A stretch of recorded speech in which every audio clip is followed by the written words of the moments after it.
And the number 3 is just getting all over stronger. Yeah. Because after those 2 priorities, yeah, of course, stronger is going to help you. If you can pick somebody up on the field and throw them over your head, like that's a useful skill.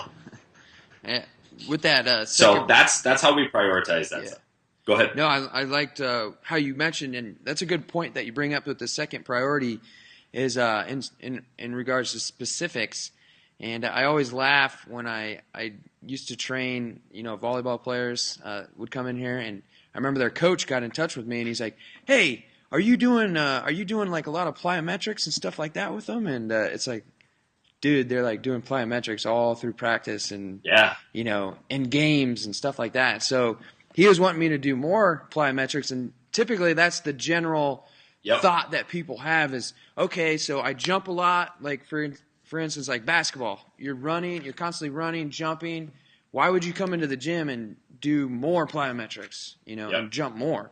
Yep. You need to balance it out like you were saying. So I think that's something that's a really important point to drive home that you mentioned with that. So it's really good stuff. That's a perfect example of where the professional is not necessarily a professional in training. It's, if I'm a golfer, well, I'll just swing a heavier golf club, and then obviously swinging my lighter club will be easier. Yeah. That's the classic mentality, and it's so flat out wrong, but of course it's logical. It makes perfect sense. And that gets into the thing that I want to come back up to whenever you're ready with the smarter, not harder. Our goal is not to make people's training harder so that the competition will be easy or the sport will be easy. That is an ass-backwards way of training. That doesn't work, but it's kind of the common belief. Like, well, if I can do this while, patting my head and rubbing my stomach, then I'll be able to do it without doing those things so much better. And it doesn't work that way. Yeah, definitely. So with biofeedback in general, I mean, obviously the main thing this is doing is maximizing what you get out of your training, correct? Yep. Okay. Exactly.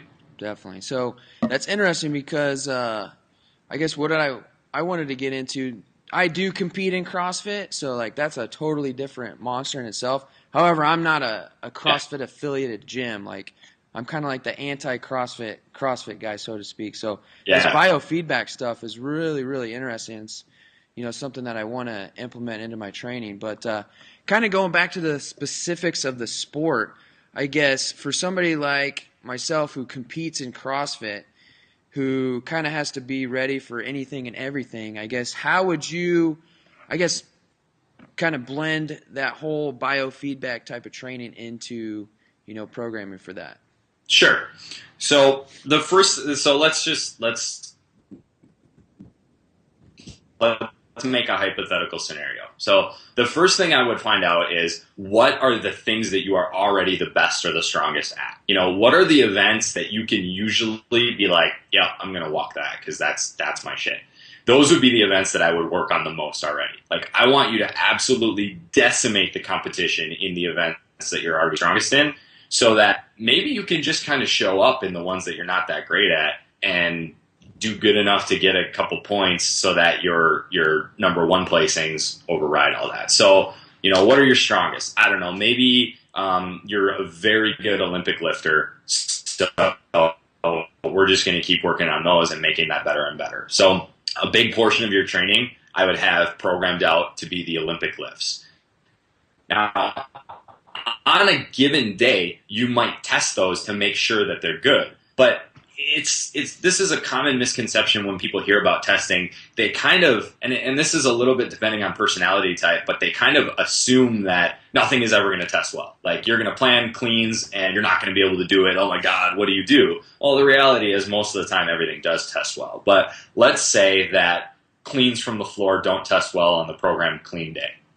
All right, well, test out a hang clean. Oh, lo and behold, that's good. Going to the floor is a little too much. Hang clean, no problem. Okay, so you train hang cleans today. You work on that. That's fine. So first thing would be figuring out what your strengths are and making those the base of your training.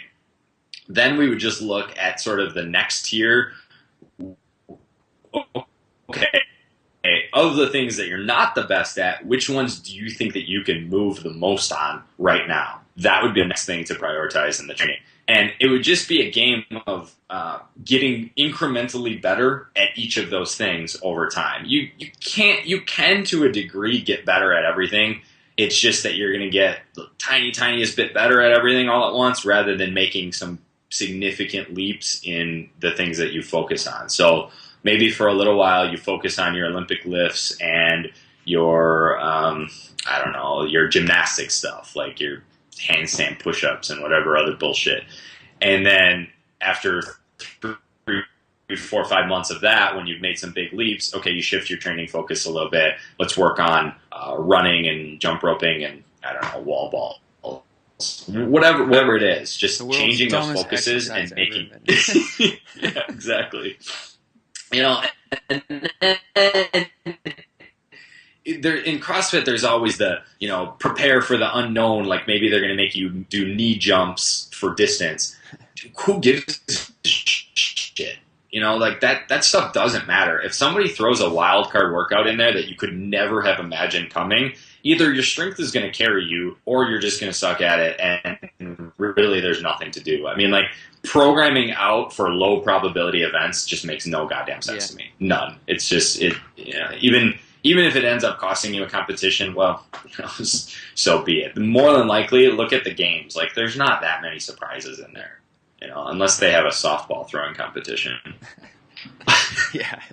And then the real athletes come out. Right. No, but what you did hit on there, which is another key principle that we've been talking about. You're like, if you want to get better at everything across the board and try to, instead of focusing on, you know, all the little bullshit that doesn't matter, get yourself fucking, you know, stronger.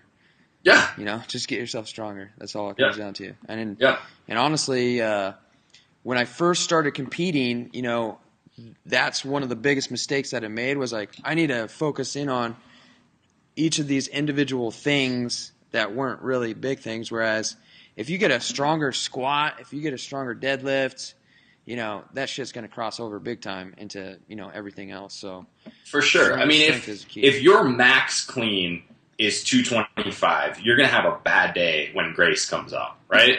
Mm. But if your max clean is like 300 and you have to do Grace, it's like, okay, all right, no problem. You know, the technique and the strength there just completely carries you. It doesn't even become a work capacity issue. Yeah, definitely. All right, so let's kind of dig back in to, I guess, for people that want to, you know, find out more about biofeedback. Tell us a little bit more where we could find more information about that. Yeah. So unfortunately, we're so kind of on the bleeding edge that a lot of the information about it is spread out over the internet and hidden in all these little nooks and crannies. This is not shameless self-promotion. This is I had to put together these resources because they didn't exist. I created a free e-course that's on my website. I think it's like something like 9 weeks long or something like that. You can sign up for it. Just put your email address in and just say, yes, I want to get that e-course. And that basically takes you through the whole progression of learning this gym movement protocol with testing and making your training easier and all that kind of stuff. If you want more of like an application of it, I wrote a book about deadlifting that applies the information that I'm talking about specifically to deadlifting and getting really strong off the floor. It's conveniently enough called Off the Floor. I'm going to hook your readers up with a discount on it. Normally sells for $99. I'm going to sell it half price for them, so make sure you give them that link after the call. Send you an email.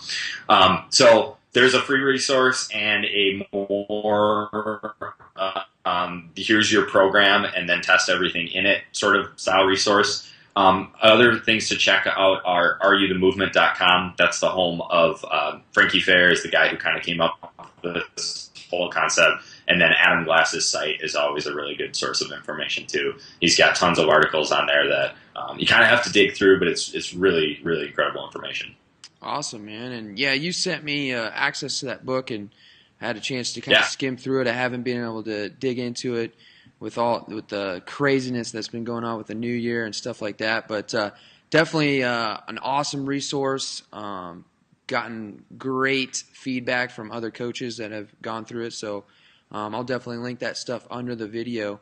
But before we cut out here, we've gone over a lot of awesome information here, and before we cut out, just wanted to ask you, I guess what are your personal workouts looking like right now? I guess what are your personal training goals as of right now? What are you trying to achieve?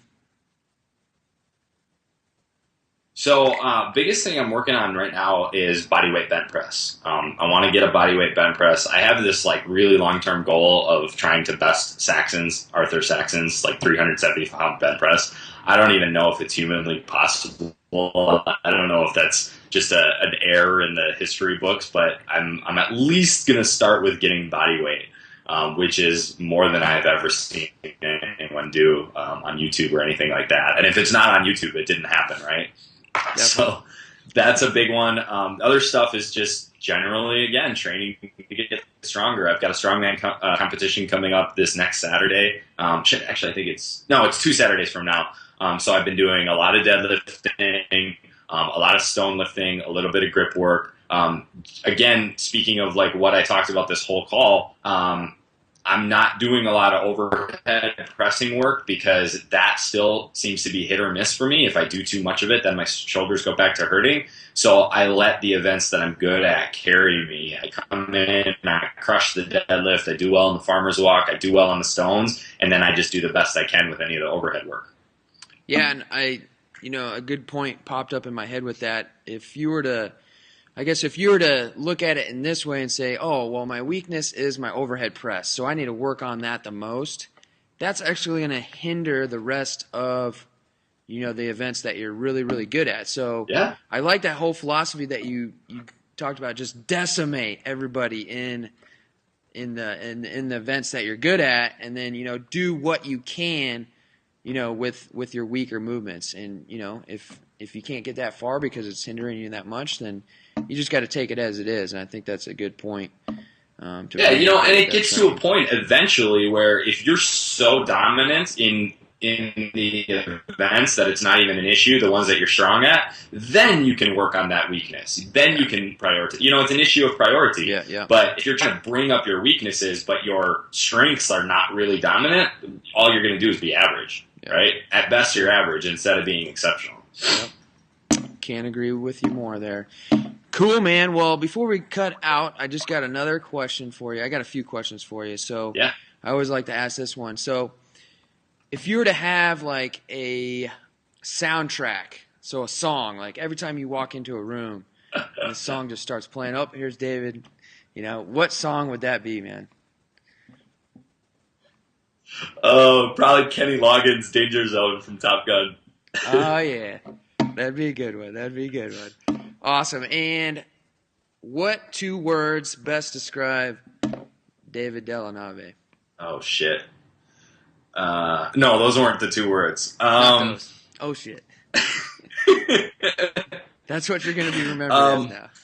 Yeah, I think I'm just going to stick with that. That's it. That's what I'm going with.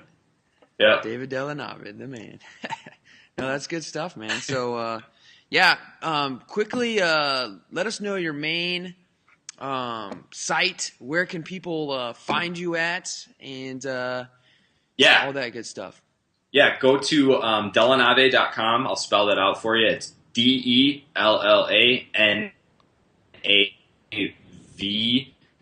not as in Vikings because they suck, e.com.